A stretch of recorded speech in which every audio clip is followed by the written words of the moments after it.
प्रदेश जनपद बलिया में श्रीमद् भागवत कथा का आयोजन 31 मार्च 2025 से 7 अप्रैल तक रामलीला मैदान बलिया में किया जाएगा। ये आयोजन राम नवमी के पावन अवसर पर ईश्वर की असीम कृपा से किया जा रहा है। कथा प्रतिदिन शाम 4:30 बजे से 8:30 बजे तक संपन्न होगी। कलश यात्रा 31 मार्च 2025 को प्रातः 9 बजे से शुरू होगी। कथा व्यास सुदीक्षा कृष्णा जी महाराज श्री धाम वृंदावन से इस आयोजन में शामिल होंगे। ये आयोजन दुर्धर्मी मुनि की तपोभूमि बाबा भृगु बाबा बालेश्वर की नगरी में किया जा रहा है, जो एक पवित्र और ऐतिहासिक स्थल है। उत्तर प्रदेश के बलिया से विकी कुमार गुप्ता की एक खास रिपोर्ट। संपन्न हो जाएगा। और कब है, कितने तारीख को है? ये 31 मार्च 2025। 31 मार्च से 7 अप्रैल तक है। अच्छा, 31 मार्च से 7 अप्रैल तक है। और ये कलश यात्रा कहाँ से निकलेगा? कलश यात्रा रामलीला मैदान से LIC रोड होते हुए बाबा बालेश्वर जी के मंदिर को परिक्रमा करते हुए कैलाश धाम होते हुए फिर हम अपने प्रांगण में आ जाएंगे, तो पूरी परिक्रमा हो जाएगी जी। और ये कथा 4:30 बजे से लेकर के रात्रि के 8:30 बजे तक होगा, प्रतिदिन होगा। कथा प्रायोजक करने से जी, ये कथा जो है श्रीमद् भागवत कथा जो है ये सुदीक्षा कृष्णा जी द्वारा होगा, जो कथा व्यास जो करेंगे। ये कहाँ की है? ये वृंदावन धाम से पधार रही है हमारे बलिया शहर में जी। और तो इसके यजमान कौन है जो कार्यक्रम को करा रहे हैं? यजमान इसमें यजमान जो है वो राकेश भैया है, जो बॉम्बे मशीनरी वाले बलिया से, और हमारे दीपक भाई हैं बालेश्वर बर्तन से, उनका सहयोग है। लेकिन आप लोगों का भी काफ़ी इसमें सहयोग दिख रहा है। बिल्कुल। ये कार्यक्रम कराने का क्या उद्देश्य रहा? ये कार्यक्रम जो है समाज कल्याण के लिए है। जैसे आप देख रहे हैं बहुत सारी जो चीज़ें हैं समाज में, बहुत सारा जो व्यवहार हैं या बुराइयां हैं उसको दूर करने के लिए। और ये कथा जो है भगवती का महीना है और रामनवमी है। लेकिन कहीं ना कहीं बात की जाए, चैत्र नवरात्रि भी चल रहा है और उस बीच आप कहीं ना कहीं इतना बड़ा कार्य करवा रहे हैं भागवत, लोग सुनेंगे और बहुत अच्छा लगेगा जी। ये अच्छी बात है और ये पूरे नगरवासियों के लिए है और सबके सहयोग से हो रहा है। तो है। बलिया वासियों क्षेत्रों के लिए आप क्या कहेंगे? क्षेत्र के लोगों के लिए क्या कहेंगे? क्या अपील रहेगा आपकी तरफ से? कि क्षेत्र के लोगों के से अपील यही हुआ कि आप कथा में आए टाइम से और श्रवण करें। और इस कथा में हमारे राजेश जी भी जो हैं, जो नगर अध्यक्ष भाजपा के हैं, और धर्मेंद्र भैया हैं मंत्री जी के भाई, उनसे भी मैं मिला और उन सबका सहयोग है। सही। और सबके सहयोग से हो रहा है। ठीक सर, बहुत बहुत धन्यवाद। उत्तर प्रदेश के बलिया जनपद में शहीद पार्क चौक में स्वकर कानून के विरोध में प्रदर्शन किया गया, जिसमें वार्ड नंबर 19 के सभासद यशवंत ने नेतृत्व किया। प्रदर्शनकारियों ने काला पट्टी बांधकर अपना विरोध प्रकट किया। बताया जाता है कि खाली प्लॉट की जमीन पर भी टैक्स देना होगा, जिसमें लोग परेशान हो चुके हैं। नगरपालिका द्वारा गरीबों का शोषण किया जा रहा है, ये सब बातें कही गई। नगरपालिका परिषद बलिया के खिलाफ स्वकर कानून के तहत टैक्स की मांग के खिलाफ किया गया जबरदस्त प्रदर्शन। बलिया से विकी कुमार गुप्ता की एक। नगरपालिका द्वारा काला कानून, उसी काला कानून के विरोध में जो है हम सभी लोग काला पट्टी बांध के और इसका विरोध कर रहे हैं। ये कैसा काला कानून है सर? आखिर आप काला कानून का स्वकर के नाम पे जनता को ठगने का काम किया जा रहा है। न जनता को ये बताया जा रहा है कि ये रेट चार्ट क्या है और किस हिसाब से ये टैक्स लगेगा, और घर घर फार्म बांट दिया गया, लेकिन अभी तक जो है इसका रेट नहीं बताया गया। ये कैसा फार्म है और कैसा फार्म बांटा जा रहा है? नगरपालिका एक स्वकर के नाम पे ये फार्म बांट रही है, और स्वकर उसी को कहा जाता है कि मैं अपना कर खुद ही बताऊं कि हमारा कर ये इतना लगा दीजिए। लेकिन यहाँ पे ये नहीं है, यहाँ पे स्क्वायर फीट पे पैसा लगेगा, और जो है कि 1000 स्क्वायर फीट का बहुत काफ़ी पैसा हो जाएगा। 10,000, 15,000, 20,000 हज़ार रुपया, किसी का 30,000 हो जाएगा। कमर्शियल है तो 50,000 हज़ार रुपया भी हो जाएगा। तो क्या खाली प्लाट का भी लगेगा कि या जो मकान? खाली प्लाट का भी लगेगा, और जो बंद पड़े हुए हैं मकान कई वर्षों से उसका भी लगेगा। अच्छा, तो मतलब कहीं ना कहीं ये नगरपालिका द्वारा क्या मतलब ये कैसा निर्णय? गरीब जनता को शोषण करने का काम किया जा रहा है। और जो है कि हमारे बलिया में एक बात बता दूं आपको, हमारे बलिया में 80% सरकारी डाटा के हिसाब से अंत्योदय कार्ड धारक और पात्र गृहस्थी कार्ड धारक जनता वास करती है। जहाँ 80% सरकार खुद ही पात्र गृहस्थी लोगों को और अंत्योदय कार्ड को गरीब घोषित की है, आप वहाँ पे इस प्रकार का कर लगा रहे हैं। ये सरासर गलत है और इसका विरोध है। तो आप लोग क्या चाहते हैं? हम लोग ये चाहते हैं कि नगरपालिका में जितनी भी मकाने हैं सबको चिन्हित करें और चिन्हित करें और सबके ऊपर एक बराबर टैक्स जो है लागू करें। जो पहले 200 रुपया लग रहा था, किसी का 125 लग रहा था, तो उसको बढ़ा सकते हैं। 600 रुपया किए, 600 रुपया किए, उसके बाद भी अब 100 कर लागू कर रहे हैं। बताइए, अभी साल भर 2 साल हुआ नहीं कि 200 से 600 कर दिए और फिर अभी 100 कर लागू। इस तरह से थोड़े होता है कि मतलब तुरंत। और टैक्स तो जनता इतना दे रही है कि टैक्स देते देते जनता का जेब खाली हो गया है। लेकिन जिस सरकार, केंद्र सरकार के द्वारा जो टैक्स GST वगैरह लगाया गया, उससे भी हम लोग पीड़ित हैं। कफन तक का भी टैक्स लग गया है। कपड़ा पे टैक्स लग गया, कफन पे टैक्स लग गया, अब हमको ने जन्म पे लग गया, मृत्यु पे लग गया। क्या टैक्स मतलब ये नगरपालिका द्वारा काला कानून लागू किया जा रहा है। इसके विरोध में चेयरमैन साहब के विषय में क्या कहेंगे? चेयरमैन साहब का मानसिकता, अभी मैं उनका एक क्लिप कल सुना, एक वीडियो में बयान दे रहे थे कि जिस तरह दिल्ली की सदन लोन ले सकती है, उस तरह हमारी भी सदन लोन ले सकती है। हम जनता जो है कह रहे हैं कि बलिया उनका है कि बलिया के पूरे मकान पे कर्ज लेंगे। बलिया का मकान तो उनका नहीं है, और नगर पालिका में अगर लोन लेते हैं तो भरेगा कौन? वो भरेंगे या हम जनता भरेंगे? अभी एक चीज और मैं बता दूं आपको, 82,25,000 रुपये का केवल सोकर कर्मचारी एक निजी कंपनी को हायर किया गया है। 82,25,000 का। अब बताइए, 82,25,000 रुपया कौन देगा? चेयरमैन साहब देंगे या जनता देगी? इसकी जवाब हमको चेयरमैन साहब से चाहिए। ये 82 लाख का भी लोड जो है हमारे ऊपर ही दिया जा रहा है। इस काम को तो आप नगर पालिका के कर्मचारियों द्वारा भी करा सकते थे। निजी कंपनी को क्यों दे? क्योंकि इस निजी कंपनी को देने में इनका आधे का फायदा इनका है। ठीक। बलिया में भारतीय नववर्ष के अवसर पर बैंक ऑफ महाराष्ट्र और बलिया नगर पालिका परिषद द्वारा आयोजित पौधारोपण कार्यक्रम एक सराहनीय पहल। इस कार्यक्रम में TD कॉलेज चौराहे से मीठी चौराहे तक पौधे लगाए गए, जिसमें मुख्य अतिथि संजय मिश्रा, भाजपा जिला अध्यक्ष, परिवहन मंत्री के अनुज धर्मेंद्र सिंह और संत कुमार मिठाई लाल ने भाग लिया। उत्तर प्रदेश के बलिया से विकी कुमार गुप्ता की एक खास।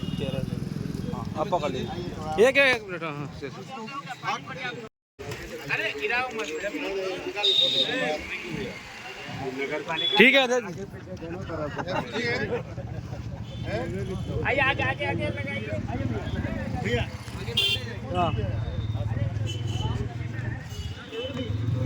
सुरेंद्र भैया ID निकालो।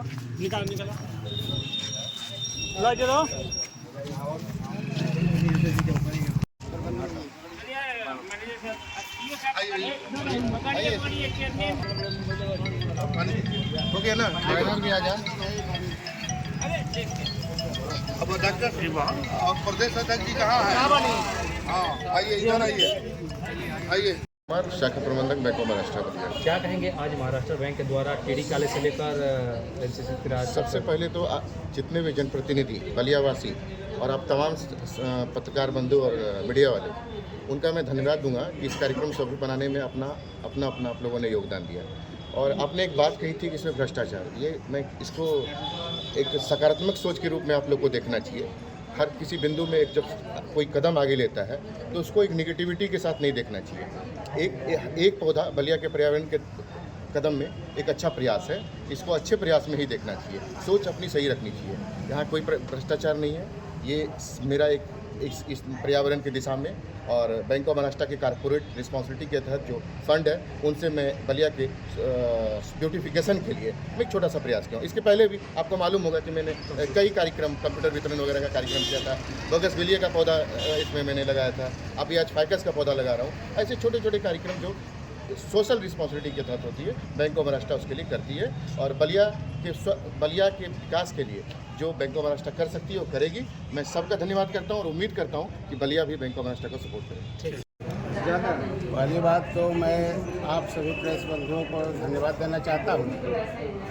देश के यशस्वी प्रधानमंत्री नरेंद्र भाई मोदी जी और उत्तर प्रदेश के हम सबके मुख्यमंत्री महाराज जी, पूज्य योगी आदित्यनाथ जी के नेतृत्व में आज 2025 का 9 वर्ष नवरात्रि दिवस पहला दिन है। कार्यक्रम चालू होता है और आज से पौधारोपण का भी कार्यक्रम चालू हो रहा है, जिसमें नगर पालिका परिषद के चेयरमैन और हमारे इस विधानसभा के नेता आदरणीय दयाशंकर सिंह जी जो परिवहन मंत्री हैं और उनके छोटे भाई के नेतृत्व में यहाँ पे बैंक ऑफ महाराष्ट्र के नेतृत्व में यह पौधारोपण जो हुआ है, इसका उद्देश्य है कि पर्यावरण को बचाया जाए। जैसे हीट वेव की बात आई, उन्होंने प्रेस मीडिया वाले आप लोग ने कहा कि भाई वृक्ष काटने से हीट हो रहा है। जितना वृक्ष कट रहा है, हम लोगों का देश के यशस्वी प्रधानमंत्री और मुख्यमंत्री जी का संदेश है कि उससे अधिक वृक्ष लगने चाहिए। इस प्रकार से पिछले वर्ष में एक वृक्ष माँ के नाम लगाया गया पूरे देश भर में।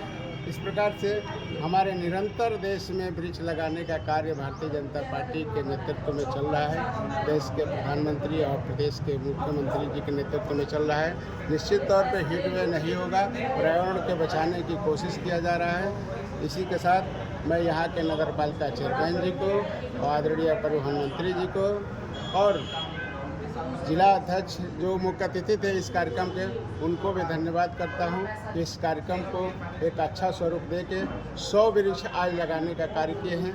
उनको बहुत बहुत धन्यवाद, सुधार, क्योंकि उन्होंने पर्यावरण बचाने के लिए काम किया। बहुत बहुत धन्यवाद। भारतीय नववर्ष के उपलक्ष्य में बैंक ऑफ महाराष्ट्र के द्वारा नगर पालिका परिषद के अंतर्गत यह वृक्षारोपण कार्यक्रम हुआ, जिसमें हम सबके बीच में नगर पालिका परिषद के सम्मानित चेयरमैन बड़े भाई आदरणीय संत कुमार मिठाई लाल जी, अधिशासी अभियंता संतोष जी, सुभाष जी, हमारे साथ उत्तर प्रदेश सरकार के यशस्वी परिवहन मंत्री आदरणीय दयाशंकर सिंह जी के अनुज आदरणीय धर्मेंद्र सिंह जी, भारतीय जनता पार्टी की सम्मानित नगर अध्यक्ष श्रीमती सोनी तिवारी जी सहित सभी सम्मानित कार्यकर्ता पदाधिकारीगण, स्वच्छ बलिया स्वस्थ बलिया नारे के अभियान के तहत आज वृक्षारोपण कार्यक्रम को आगे बढ़ाने का कार्यक्रम का शुभारंभ किए हैं।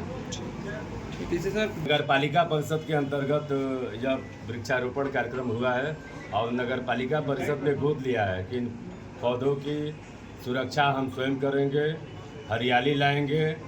जो अपना नारा है कि वृक्ष लगाओ, पर्यावरण को स्वस्थ रखो, स्वच्छ रखो, उस अभियान के तहत नगर पालिका परिषद ने जिम्मेदारी लिया है और निश्चित रूप से काफ़ी जिम्मेदारी के साथ इन पौधों का संरक्षण होगा। आज जिस तरह पौधे लगाए गए हैं, सुरक्षा की बात की तो क्या रहेगी इस तरह इंतजाम? देखिए, हमारे आज हिंदू वर्ष के प्रथम दिन ये पौधारोपण का कार्यक्रम जो हमारे माननीय मोदी जी और यशस्वी मुख्यमंत्री योगी जी का है कि स्वस्थ बलिया, हरा बलिया, स्वच्छ बलिया। हमारे परिवहन यशस्वी परिवहन मंत्री श्री दयाशंकर सिंह जी का भी है और उसी क्रम में फाइकस के 100 से ऊपर पेड़ आज कार्यक्रम लगने का है और इसका संरक्षण भी और जितने भी पौधारोपण वगैरह ये बैंक ऑफ महाराष्ट्र द्वारा हो रहा है और इसकी देखरेख हमारे नगर पालिका के माली द्वारा होगा, जिसके मुख्य अतिथि और यशस्वी नवनियुक्त जिला अध्यक्ष श्री संजय मिश्रा जी और यशस्वी परिवहन मंत्री श्री दयाशंकर सिंह जी के अनुज श्री धर्मेंद्र सिंह जी द्वारा और अधिशासी अधिकारी महोदय एवं उत्तर प्रदेश अनुसूचित जनजाति मोर्चा के अध्यक्ष नगर अध्यक्ष श्रीमती सोनी तिवारी जी एवं रिंकू दुबे जी, तमाम जितने भी हमारे पदाधिकारी जितने भी हैं नगर पालिका के कर्मचारी, सभी को मैं धन्यवाद दूंगा कि आज के प्रथम दिन जो हम लोग के सनातन का प्रथम दिन है और इसमें वृक्षारोपण का कार्यक्रम बैंक ऑफ महाराष्ट्र द्वारा ये पेड़ जो है, पहले क्या था ये बैगन बेलिया का पेड़ लगी थी, वो समझ में नहीं आ रहा था। हमने कहा आलोक जी से जो मैनेजर हैं, कहा कि फाइकस के पेड़ जितनी पेड़ 5-5 फुट की दूरी पर हो कम से कम सुंदर लगे और एक साइड की पानी वगैरह की सारी व्यवस्था है। डेली मैं आदेश दे दिया हूँ कि 2 टैंकर पानी शाम को एकदम 2 टैंकर जहाँ खत्म हो 3 टैंकर हो, इसे 2 टैंकर से कम नहीं पानी पड़ेगा। और इस रोड पर हम लोग वृक्षारोपण, ये पौधारोपण था, अब हम लोग इसके बाद इसी रोड पर वृक्षारोपण का भी कार्यक्रम करेंगे। धन्यवाद। महाराष्ट्र बैंक के द्वारा ये कार्यक्रम किया गया। देखिए, ये भारतीय नववर्ष के उपलक्ष्य में हमारे जो सम्मानित नगर पालिका के अध्यक्ष हैं संत कुमार जी मिठाई लाल जी ने ये कार्यक्रम रखा था कि हम लोग एक उत्सव के रूप में इसको रखेंगे। कार्यक्रम तो बहुत पहले से ही प्रतिष्ठित था और योजनाबद्ध तरीके से था, लेकिन भारतीय नव वर्ष के दिन ही प्रारंभ हो, ये योजना हमारे चेयरमैन साहब संत गौर मिठाई लाल जी रखते थे, जिसकी हम लोग मुख्य अतिथि हमारे हम लोग बड़े भाई भाजपा जिलाध्यक्ष संजय मिश्र जी के ही कर कमलों द्वारा होना निश्चित था। और आज सौभाग्य है कि हमारे जो अनुसूचित जनजाति मोर्चा के प्रदेश अध्यक्ष संजय गौड़ जी हैं, वो भी आज यहाँ उपलब्ध हैं। तो ये और ईओ साहब हमारे जो आलोक जी हैं, जो बैंक ऑफ महाराष्ट्र के यहाँ के प्रबंधक हैं, एक इस कार्यक्रम को जन सहभागिता का कार्यक्रम रखा गया। हमारी नगर अध्यक्ष सोनी तिवारी जी भी हैं, ऐसे मंडल अध्यक्ष रिंकू दुबे जी, ये सारे लोग भाजपा जन हैं। और आप लोग को भी हम लोग आह्वान किए हैं कि आप लोग भी आगे एक पेड़ लगाइए। जो हमारे मोदी जी के अभियान चल रही है एक पेड़ माँ के नाम, उसके उपलक्ष्य में सारे लोग एक एक पौधे लगाएं और इस भाव से रहे। खाली यही नहीं कि नगर पालिका के संरक्षण का जिम्मेदारी है, ये हम सभी का सहभागिता रहे कि भाई पेड़ पौधे कैसे माने सुरक्षित रहें, कैसे बड़ा पौधा बने, कि हम लोगों का भी रहना है। कभी अगर सूखा दिखाई दे दे तो अपने गाड़ी में से एक बोतल पानी निकाल कर उसको डालने का भी काम हम लोग करेंगे। ये भावना आपको अंदर भी, को किसी रोड से आप लोग को विचरण करना है, जाना न रहता है, आप लोग भी उससे जुड़ने का काम है। आम जन को जोड़ने का काम हमारे चेयरमैन साहब की योजना है, आम जन इससे जुड़े, इस कार्यक्रम से जुड़े। और ये जो रोड उपेक्षित थी इतने वर्षों से, सबसे वीआईपी रोड है ये, और ये उपेक्षित थी और ये गंदगी का अंबार था, जिसको सुंदर बलिया के रूप में, सुंदर स्वच्छ बलिया के रूप में देने का काम हमारे जो चेयरमैन साहब और ईओ साहब लगे हैं। ये पूरा का पूरा बलिया सुधरता हुआ अच्छा। प्रत्येक साल पौधारोपण का गिनीज बुक में रिकॉर्ड कायम किया जा रहा है, प्रत्येक साल रिकॉर्ड हो रहा है। लेकिन इस बार जो पर्यावरण का जो मानक है बहुत ही नीचे है। हो सकता है कि देश में हीट वेव का असर हो जाए, तो पर्यावरण के लिए तो पौधे लग रहे हैं, लेकिन देख रेख, भ्रष्टाचार, तमाम प्रकार के बातें होकर केवल फोटो सेशन ही रह जाएगा। या आपको बता दें, आपने एक बात कहा, वास्तव में Guinness book of world record बन रहा है वृक्षारोपण में, जब से हमारे 2017 से उत्तर प्रदेश में योगी जी की नेतृत्व में भाजपा की सरकार बनी। क्यों? उसके बावजूद आपने कहा कि हीट वेव अलग विषय है, लेकिन आज पर्यावरण के विषय में भारत का इंडेक्स जो है विश्व के मानक में कम से कम नहीं तो 70, 80, 100 अंक उछाल लिया है और भारत आगे की श्रेणी में पहुंचा हुआ है। आज कहेंगे ग्रीन एनर्जी में हमारा 16वां स्थान था विश्व में भारत का, आज चौथे स्थान से लेकर इस साल तीसरे स्थान पर पहुंच चुका है। ये बात ना कहिए, मोदी जी के नेतृत्व में पूरा विश्व भारत की तरफ देख रहा है। भारत कैसे अपनी मैनेजमेंट किया हुआ है, ग्रीन एनर्जी को लाया हुआ है, स्वच्छता लाया हुआ है। आज स्वच्छता के कार्यक्रम मोदी जी ने कर घर घर एक संवेदना आ गई है। कोई अगर पानी लेकर थूक देता था, आज थूकने के लिए देखता है कि कहाँ पर थूकना होता है। ये भावना उत्पन्न करके भारत स्वच्छ बन रहा है, सुंदर बन रहा है। और इतने स्वच्छता के लिए टॉयलेट पूरे देश भर में कोई ऐसा घर अब नहीं बचा जहाँ टॉयलेट न पहुँच गया हो। इस तरह भावना से इस देश में सरकार काम कर रही है और आप लोग इसकी सहभागिता बहुत जरूरी है, क्योंकि आप देश के स्तंभ हैं, आप लोग भी इसमें सहभागिता करें। उत्तर प्रदेश जनपद के बलिया में डॉक्टर रविनाथ तिवारी ने प्रेस वार्ता करके जनपद बलिया के समस्याओं पर चिंता व्यक्त की। हालांकि इस प्रेस वार्ता के बारे में विस्तार से जानकारी नहीं मिली है, लेकिन ये जरूर पता चला कि बलिया जिले में कई समस्याएं जिन पर चिंता की जरूरत है। बलिया से विकी कुमार गुप्ता की एक खास रिपोर्ट। समस्याओं को लेकर आपसे चर्चा हुआ। पहली बात तो मुख्यमंत्री का मैं बहुत आभार करता हूँ, आदरणीय योगी महाराज जी, उनसे मेरी बहुत अच्छी वार्ता हुई। और उनसे चूँकि मैं साइंस डोमेन का हूँ, बहुत दिनों से बलिया में इंजीनियरिंग कॉलेज का मांग चल रहा था और मुख्यमंत्री जी का मैं आभार भी व्यक्त किया, उन्होंने हमको मेडिकल कॉलेज दिया बलिया के लिए। इसी संदर्भ को आगे बढ़ाते हुए मैंने इंजीनियरिंग कॉलेज और रिसर्च सेंटर का मैंने मांग किया था और मुख्यमंत्री जी ने कहा कि अभी मेडिकल कॉलेज जो है अभी लंबित है, चल रहा है और उसका बजट अभी पास हुआ है।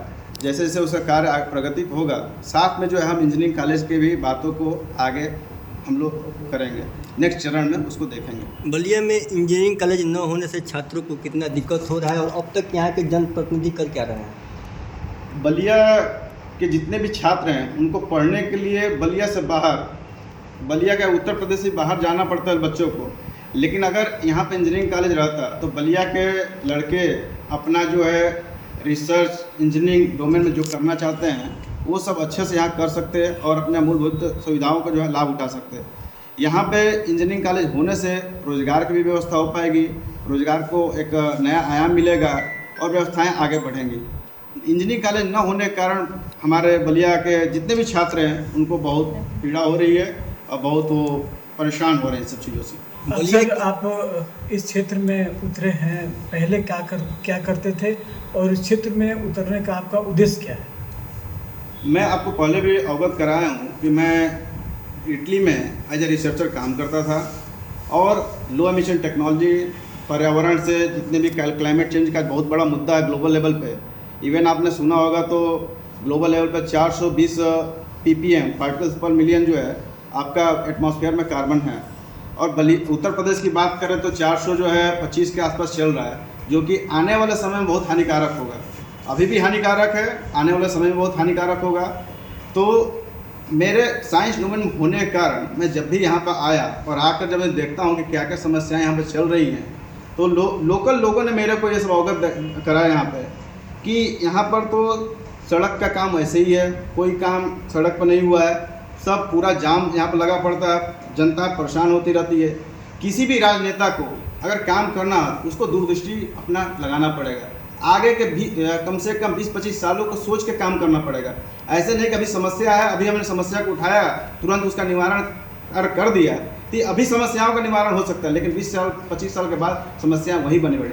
आपको अपनी दूरदृष्टि बढ़ाना पड़ेगा और 25 साल भविष्य को आगे सोच के तब आपको आज के डेट में काम करना पड़ेगा। आप देखिए पूरी समस्या अभी जनता फेस कर रही है, सड़क पर काम नहीं हो रहा है, पानी का मुद्दा है, आर्सेनिक पानी है। आप देख लीजिए बलिया में अभी यहाँ पर एसटी डिपो का भी काम स्टार्ट हुआ है, कुछ काम चल रहा है। क्या बलिया एसटी डिपो को जो है सिटी में रहना चाहिए, सिटी से बाहर नहीं होना चाहिए, उसको सिटी से बाहर होना चाहिए। और हर जो है कस्बे का अलग अलग बस स्टैंड होना चाहिए। और यहाँ पर तो मैं सोच रहा हूँ पर्यावरण को देखते हुए कि यहाँ पर जो है कम से कम इलेक्ट्रिक बसों को जो है यहाँ पर चलना चाहिए। और मेरे ऑलरेडी जो है कुछ मैन्युफैक्चर कंपनियों से जो है बात चल रही है, अब मैं कोशिश में लगा हूँ कि यहाँ पर जल्द से जल्द जो है इलेक्ट्रिक बस चले। और यहाँ पर मैं आगे कुछ और भी उच्च स्तरीय नेताओं से मेरी बात हुई है, तो मैं उसको आगे बढ़ाऊँगा कि इस तरह से आगे काम करना डेवलपमेंट के लिए। और इवन परिवहन मंत्री से भी मेरी जब मुलाकात होगी उनको भी अवगत कराऊंगा इस चीज़ के लिए। बलिया की भोली भाली जनता ने तमाम जनप्रतिनिधियों को सेवा करने का मौका दिया। वो जनप्रतिनिधि केवल विकास की ढिढोरा पीट रहे हैं कि बलिया में हर वो विकास हो गया है जो होना चाहिए। आप बलिया के विकास को कैसे देखते हैं? मैं देश विदेश हर जगह जा चुका हूँ और विकास की डिफिनीशन जो है अगर किसी से पूछा जाए तो वो जाकर पहले कम से कम देख के आएँ कि यहाँ विदेशों में भी देख के आए और अपने मेट्रोपॉलिटन सिटी में देख के आए कि विकास होता क्या है। विकास का मतलब ये नहीं है कि आप जो है यहाँ पर एक कुछ खड़ा कर दीजिए विकास हो गया, इससे कुछ नहीं होता। विकास का मतलब कि हर एक जनता के पास उसके पास ऐसी कैपेबिलिटी हो कि वो अपनी समस्याओं के लिए किसी नेता के पीछे न घूम के अपने खुद जो है अपना खुद काम कर सके। यहाँ के कुछ लोग जो हैं बस नेताजी के संपर्क में रहते हैं, उनका काम हो जाता है नेताजी जिंदाबाद। ये सब चीज़ नहीं होना चाहिए। जनता अपना काम खुद कर पाए, इसके भरोसे हमको इतना डेवलपमेंट कर देना चाहिए। यहाँ पर आज भी जो है किसी का भी अगर इमरजेंसी मेडिकल में इमरजेंसी होती है उसको रेफ़र होना पड़ता है बनारस, PGI लखनऊ, और उतने देर जाते जाते उस पेशेंट का जो है जान चली जाती है। यहाँ बलिया ऐतिहासिक जिला है, इसको आप किस नज़रिए से देख रहे हैं? ये आप नज़र से देख रहे हैं कि शून्य है विकास के मायने में? मैं जिस प्रगति की बात कर रहा हूँ, जिस विकास की बात कर रहा हूँ, उसके हिसाब से तो सुनिए है। अब जाकर मतलब आपके कहने का अनुसार जो भी जनप्रतिनिधि अब तक हुए हैं अब तक कुछ किए नहीं हैं। आप पत्रकार हैं और आप यहाँ पर काफ़ी दिनों से काम कर रहे हैं। अब मुझे लगता है कि आपने प्रदेश देश के अलग हिस्सों में भी जाकर देखा होगा। अगर आप कंपैरिजन करें, अगर बगल में आपका ज़िला बनारस है, प्रयागराज है, गोरखपुर है, माननीय मुख्यमंत्री बहुत सराहनीय काम कर रहे हैं और मेरे उन काम जो जिस तरीके से काम कर रहे हैं, जिस तरीके से लगे हुए हैं, उनको सैल्यूट है। अगर उनके नेता लोकल लेवल पर सब काम करते तो शायद मेरे जैसे एक रिसर्चर को इस फील्ड में आने की ज़रूरत ना पड़ती। एक समाजसेवी होने के नाते यहाँ की मूलभूत समस्याएं क्या क्या हैं जिसको लेकर आप आवाज़ उठाएंगे लोगों के लिए? मेरे को जो है आवाज़ उठाने के लिए जो ऑलरेडी नेता पहले से जो गाते हुए आ रहे हैं, जो करते हुए आ रहे हैं, अगर वो ईमानदारी से कर देते तो शायद मुझे ये सब काम करने की ज़रूरत नहीं पड़ती। सड़क हो गया, बिजली का भी समस्या बनी पड़ी हुई है, पानी की समस्या बनी पड़ी हुई है, शिक्षा की समस्या बनी पड़ी हुई है, और आपका पर्यावरण तो है ही, जो आज के डेट में ये कोई भी नेता इस पर काम नहीं करना चाह रहा। चूँकि मैं रिसर्च डोमेन में काम किया हूँ और एक इतना बड़ा ये पर्यावरण का मुद्दा है कि आप समझ नहीं रहे हैं। इससे आने वाले 20-25 सालों में इतना हानिकारक, लोग जो है टेम्परेचर जैसे ही बढ़ेगा लोग जी नहीं पाएंगे। बलिया की जनता आपको मौका देती है तो आप क्या करेंगे सर? बलिया की जनता अगर हमको मौका देती है तो जाहिर सी बात है कि मैं पहले तो ट्रांसपेरेंसी लाऊंगा। ट्रांसपेरेंसी जो डिजिटल डिस्प्ले लगेगा कि कितना फंड आ रहा है, कितना फंड विधायक निधि खाते में आ रहा है, और उसमें जो है क्या क्या काम हुआ है, at least weekly twice, otherwise monthly जो है ट्वाइस, इसको डिस्प्ले को 24 घंटे